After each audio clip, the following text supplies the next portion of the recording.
It's finally springtime in Melbourne, which means that along with some much nicer weather, my favorite vegetable is back in season and it's grown locally, and that's asparagus. I think asparagus is delicious. I know it's not everyone's favorite vegetable, but I think it's a little bit of an unsung hero in the vegetable world. So it's not just delicious, but it's really full of amazing compounds. This vegetable has so many vitamins and minerals that if I were to list them all, this video would end up being very long. But today I want to focus on one particular nutrient found in asparagus, and that's a flavonoid called rutin. Now, rutin appears a lot in research studies because of its positive effects on the heart. But today I want to tell you about rutin's particular effect on the brain. Our brain is surrounded by a filtration membrane called the blood-brain barrier. It's a really sophisticated barrier that basically has a selective entrance so that certain nutrients are allowed into the brain, but the idea is to have these membranes filter out toxins, which is fantastic.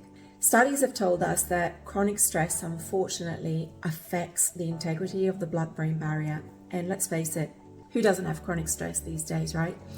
What's really interesting is that some recent studies have looked at the powerful antioxidant effect of rutin on the brain.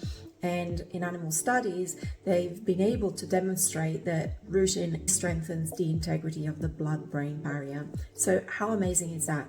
Now, a little tip for you if you go off and buy asparagus, to actually not throw away your money, focus on buying the really long, thin ones, which are usually the cheaper asparagus, because studies have shown that they're the ones that have much higher levels of rutin.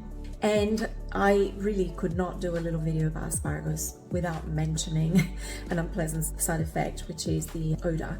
The particular smell that comes through the urine after eating asparagus is due to a specific sulfur acid that's contained in the vegetable, and when this one is broken down, it gives that unpleasant smell.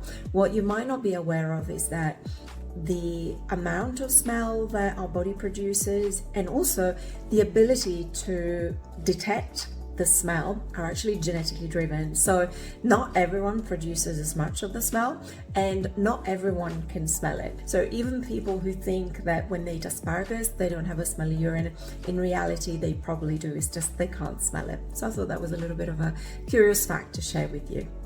Happy hacking.